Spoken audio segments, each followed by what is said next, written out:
Ku beri nama pedang ini Naga Puspa. Selamatkan dia. Jangan sampai jatuh ke tangan pendekar berwatak jahat.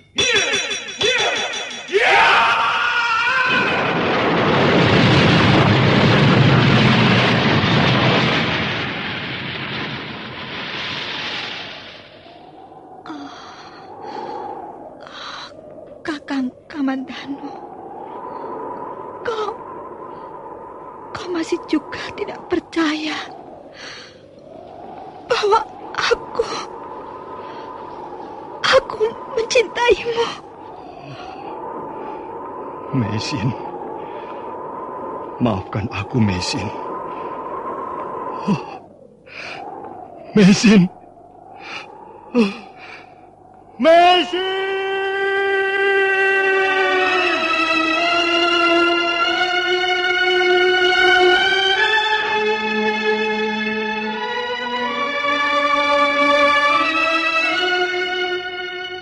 Tutur Tinula.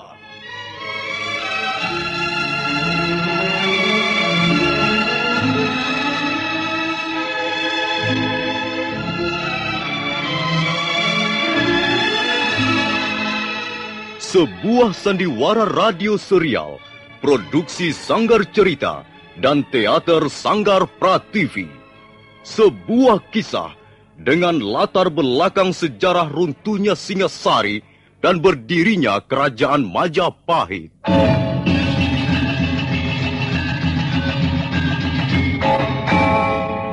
Sandiwara ini didukung oleh pemain-pemain radio yang sudah ternama.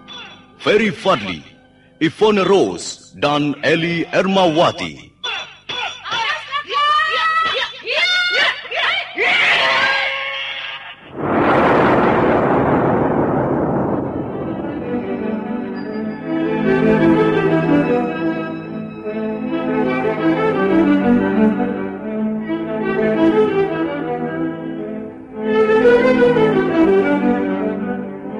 Cerita ini ditulis dan disusun oleh S. Tijab. Teknik dan montase dikerjakan oleh M. Pranoto dan Edwin Sutandi. Sutradara Bambang S. Kali ini mengetengahkan episode kedua dengan judul Kisah dari Seberang Lautan.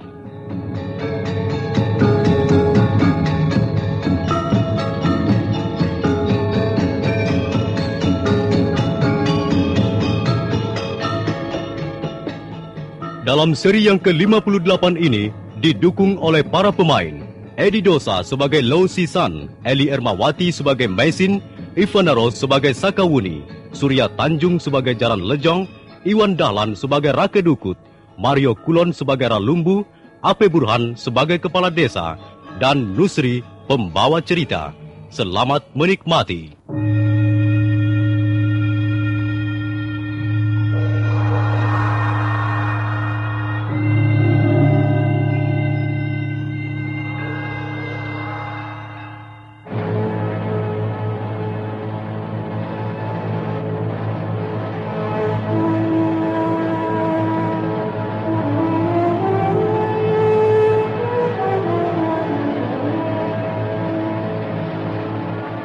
Hutan tarik yang dikelilingi sungai berantas dengan anak-anak sungainya, dan di sebelah selatan dipagari 3 buah gunung, Gunung Pananggungan, Anjasmara, dan Arjuno, malam itu telah terbenam dalam kegelapan.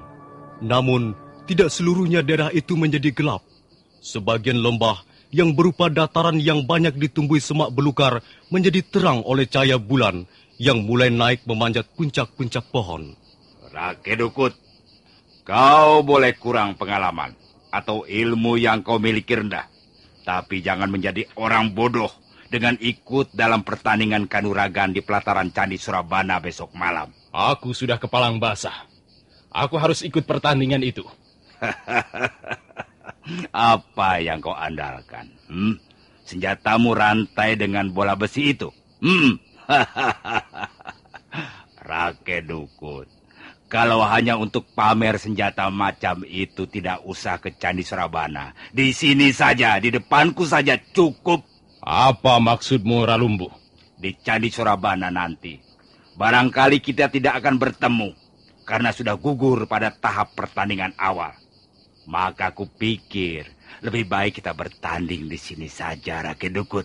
Di samping itu, sebelum kau masuk ke gelanggang yang lebih terhormat, aku ingin mencoba sampai sejauh mana kehebatan senjataku ini.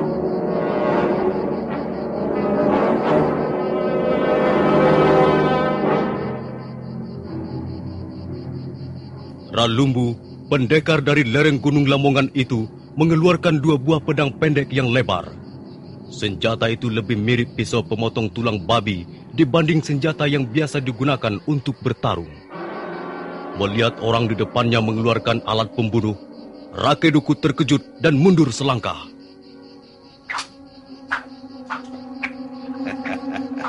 Ayo, Raden Dukut. Ayo, jangan ragu-ragu. Ralumbu, kupikir tak ada gunanya kita bertempur. Mengapa tak ada gunanya? Di Candi Surabana kau akan bertempur, di sini pun bertempur. Apa bedanya? Tapi kalau bertempur di sini, kita tak akan bisa melihat apa yang terjadi di Candi Surabana. Dan kesempatan seperti itu sangat langka. Kalau kau bisa mengalahkan aku, kau akan mempunyai kesempatan itu, Raden Dukut. Tunggu. Mengapa kita tidak bersama-sama saja berangkat ke Candi Surabana? Kita bisa kerjasama di jalan, saling membantu.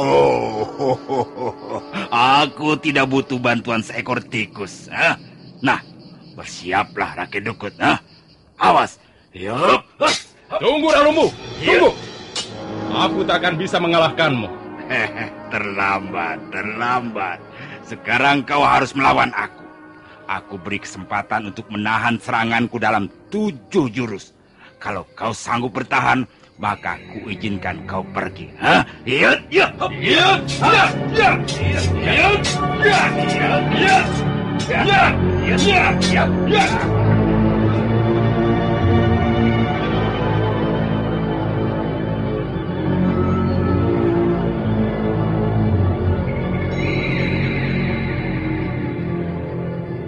Ralumbu terus menyerang dengan 2 pedang pendeknya. Serangan-serangannya memang sangat cepat dan berbahaya. Raden Dukut dengan kebingungan berusaha menahan serangan lawannya. Dia melompat kiri kanan, bergulingan di tanah sambil menangkis sabetan pedang Ralumbu yang terus memburunya. 3 jurus telah berlalu.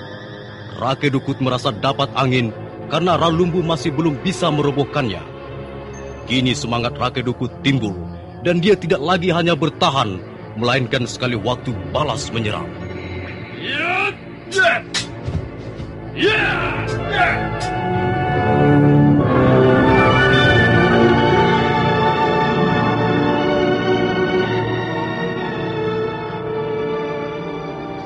Bagus. Permainan rantai besimu ternyata lumayan juga. Karena kau memaksa juga. Aku akan melawanmu, Ralumbu. Aku tadi memberimu kesempatan berapa jurus, Raden Dukut? Tak perlu kau membatasi dengan 7 jurus. Ayo kita lanjutkan lagi pertarungan ini. Sampai 40 jurus pun, aku sanggup melayanimu, Ralumbu. 40 jurus terlampau banyak. Lagi pula waktuku, tidak banyak. Aku akan tetap setia pada janjiku. Kalau kau dapat menahan seranganku dalam 7 jurus, maka kau kuizinkan pergi. Jangan sombong, Ralumbu. Kau sudah menghabiskan 5 jurus. Dan aku masih berdiri tegak. Jadi, aku masih mempunyai 2 jurus lagi, bukan? Nah, bersiaplah.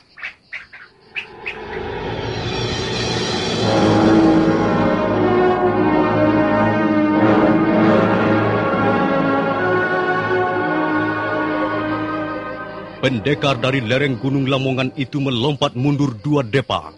Kemudian kedua belah tangannya yang menggenggam pedang menyilang di depan dada. Raden Dukut, kalau kau mampu menahan jurus andalanku ini, baiklah, aku menyerah. aku tidak akan melanjutkan perjalanan ke Candi Surabana.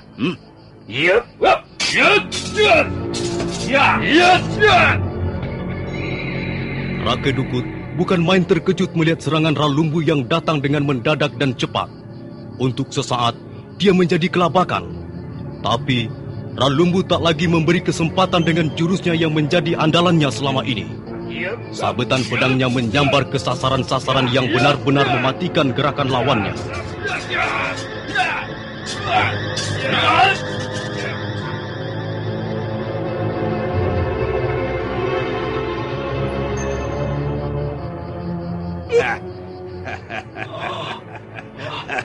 Tunggu, Ralumbu! Aku baru menyelesaikan gebrakan yang pertama, Rake Dukut. Masih punya sisa 1 jurus lagi.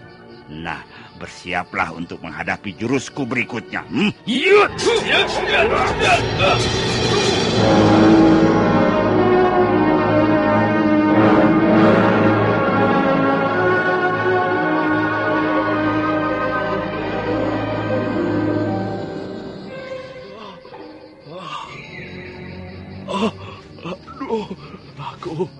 Aku terluka.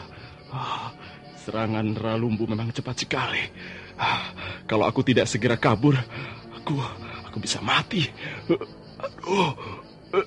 Lukaku agaknya cukup parah. Darah terus menetes. Apakah aku sanggup bertahan?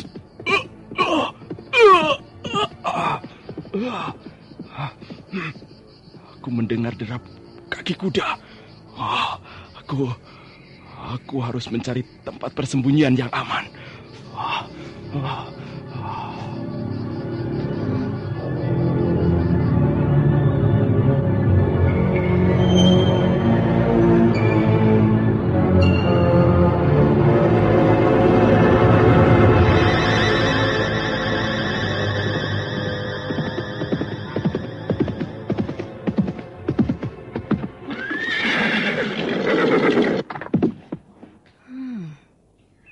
Aku melihat ada ceceran darah yang sudah mengering di sela-sela rumput. Pasti ada orang yang terluka. Kemungkinan besar orang itu adalah Rake Dukut. Tapi siapa yang telah melukainya? Baiklah. Aku akan mengikuti ceceran darah ini. Ya.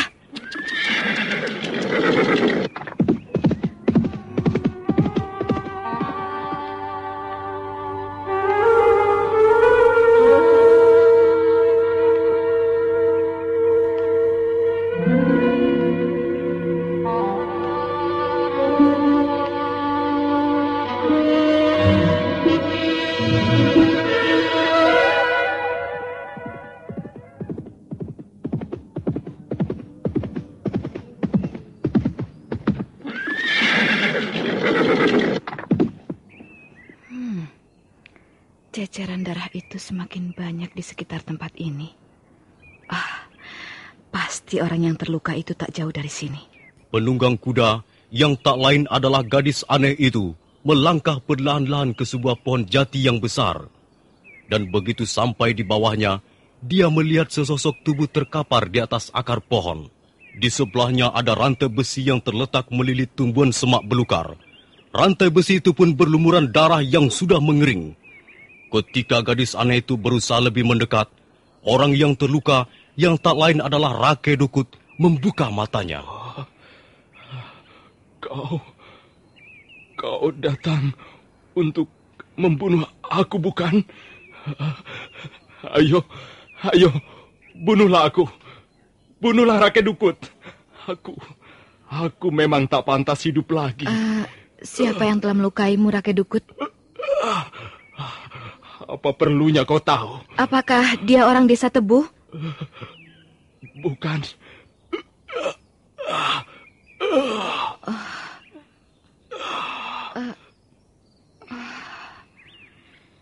Dia tak sadarkan diri lagi. Lukanya memang cukup parah. Luka bekas sayatan benda tajam.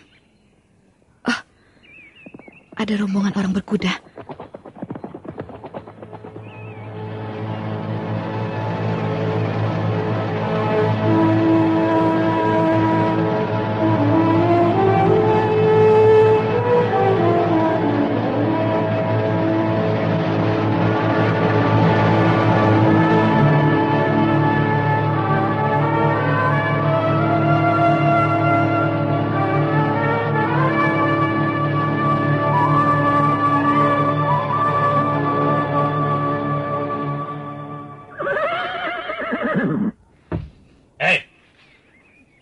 Apa yang kau kerjakan di sini, ha?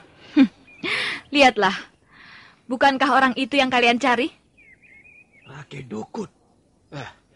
Agaknya dia terluka parah, Tuan Jaran Lejong. Iya, agaknya begitu. Siapa yang melukai Rake Dukut? Mana aku tahu. Aku menemukannya sudah dalam keadaan seperti itu. Jaran Lejong dan kepala desa lalu memeriksa Rake Dukut yang tergeletak dengan luka di lambung kanannya. Dia sudah terlalu banyak mengeluarkan darah. Barangkali nyawanya tak akan tertolong lagi. Tuan Jaran Lejong. Iya. Kalau begitu, pertandingan di balai desa tak ada hasilnya. Tak ada yang bisa mewakilinya ke Candi Sorabada. Kalau tak ada yang mewakilinya, aku sanggup menjadi wakilnya. Hei, rupanya diam-diam kau juga bernafsu datang ke Candi Sorabana. Hah? Jangan-jangan kaulah yang melukai Rake Dukut dan membunuh 2 orang anak buahnya. Saya juga punya prasangka begitu, Tuan Jaran Lejong. Gadis ini sama sekali tidak kami kenal. Dia bukan warga desa Tebu. Kalian harus mempunyai dasar kalau ingin menuduh aku. Siapa namamu? Dan kau berasal dari daerah mana? Kalau kau mempunyai guru, siapa nama gurumu dan ilmu apa yang diajarkannya padamu? Apa perlunya kau tahu semuanya itu? Kalau ingin ikut ke Candi Sorabana bersamaku, kau harus menyebutkan data-datamu. Tidak usah. Aku bisa pergi ke Candi Sorabana sendiri. Mengapa harus bersamamu? Kau pikir bisa dengan mudah untuk pergi ke sana? Mengapa tidak? Lagi pula mengapa kau usil? Lebih baik kau tidak mengurusi aku. Hei, tunggu. Sekarang aku bertambah curiga padamu. Kau pasti mempunyai maksud yang kurang baik. Benar, Tuan. Mungkin memang dia inilah yang menjadi biang keladi keributan di balai desa. Dan sekarang dia sudah membunuh Rake Dukut. Dia harus ditahan. Iya, kau harus ditahan. Kalau demikian keinginan kalian, silahkan. Tapi aku tidak akan tinggal diam. Jadi kau mau melawan? Aku tidak mau ditahan tanpa kesalahan. Itu yang lebih tepat. Kalau kau tidak mau, kami akan memaksamu. Iya, jumlah kita lebih banyak, Tuan. Mana bisa gadis liar itu melawan orang sebanyak ini? Kalau kau menyerah, mungkin kau akan bebas setelah diperiksa dan terbukti tidak bersalah. Tapi untuk menjadi wakil 4 desa, Tebu, Jongan, Jaban, dan Pongging sekaligus, barangkali itu hanya mimpi buruk. Lupakan saja soal Candi Sorabana. Lebih baik kau pulang ke rumahmu. Mungkin kau sudah dicari-cari orang tuamu. Terima kasih atas saran dan nasihatmu yang menggelikan, Tuan Jarang Lejong. Aku pun menyesal ingin mewakili 4 desa untuk pergi ke Candi Sorabana. Baiklah, aku membatalkan keinginanku itu.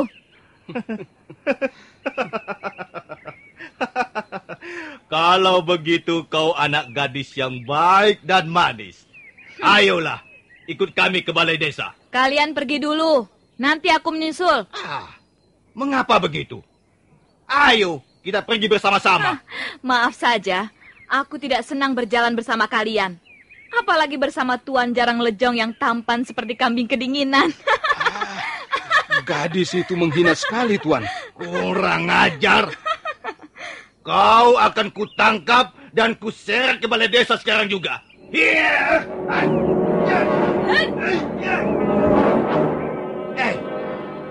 Kau dapat menangkis seranganku. Bahkan kau dapat memasukkan pukulan dengan jitu sekali. Siapa gurumu? Yang jelas guruku bukan bernama Jaran Lejong. Kurang ajar. Lancang sekali mulutmu.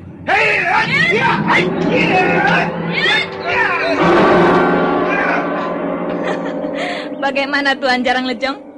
Masih ingin menangkap aku dan menyeret aku ke balai desa? Dia semakin kurang ajar, Tuan. Ayo, tangkap gadis liar itu. Ringkus dia. Tunggu. Tidak usah. Aku akan tetap ke Candi Sorabana dengan alasanku sendiri. Bukan untuk mewakili 4 desa. Apalagi untuk desa Tebu yang terhormat. Aku merasa tidak pantas menjadi wakilnya. Aku akan bertarung di sana atas namaku sendiri. Hei, siapa kau sebenarnya? Namaku Angin. Angin lengan 1000. Iya. Sudah. Biarkan saja dia. Pak Kepala Desa.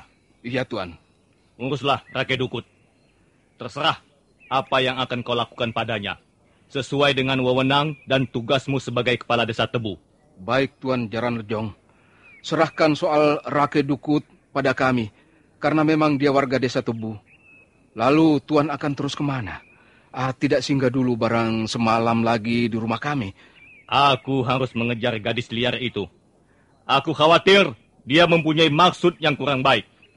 Ayo, kita susul dia.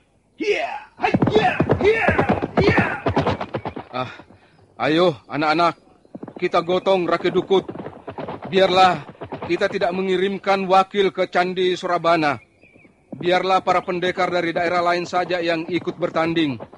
Aku sudah cukup merasa lega kalau Desa Tebu menjadi aman, bebas dari gangguan orang-orang seperti Rake Dukut dan kaki tangannya.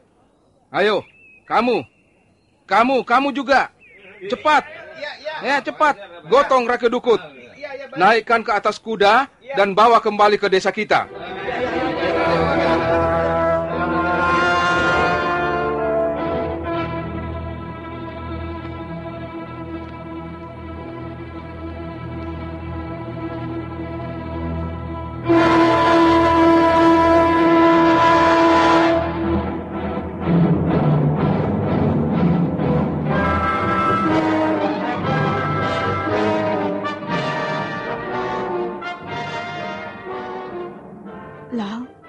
Agaknya kita kembali tersesat. Iya, lupanya begitu, Mesin. Kita telah kehilangan jejak mengikuti gadis aneh itu. Sepertinya kita semakin jauh dari Desa Tebu. Di depan itu nampak ada beberapa gugusan bukit. Kita sudah tiba di kaki bukit Penanggungan, Mesin. Mau kemana kita sekarang? Nah, marilah kita lihat suasana di sekitar daerah ini dari sebelah sana. Dari atas bukit. Ayo. Iya.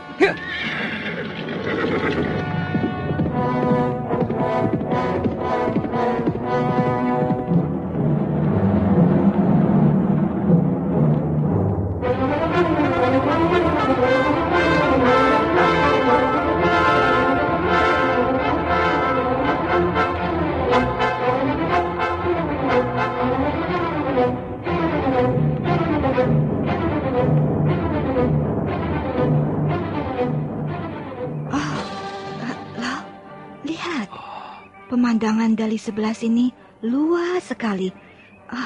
Aku melihat ada anak sungai mengalir di balik rimbunan pohon itu. Iya. Aku melihat sesuatu yang lain, Mesin. Coba kau perhatikan di sebelah sana. Di sebelah sungai itu ada dua bangunan berjajal seperti menala dari batu-batu yang disusun lapis sekali. Ada rombongan orang-orang berkuda. Iya. Rupanya di bawah kita ada jalanan yang cukup lebar. Pendekar Lau dan Mesin mengamati rombongan orang-orang berkuda itu sampai lenyap di balik rimbunan pohon-pohon. Mereka sama sekali tidak menyadari kehadiran orang lain di dekat mereka. Sepasang mata terus menatap gerak-gerik mereka dari balik tempat yang tersembunyi.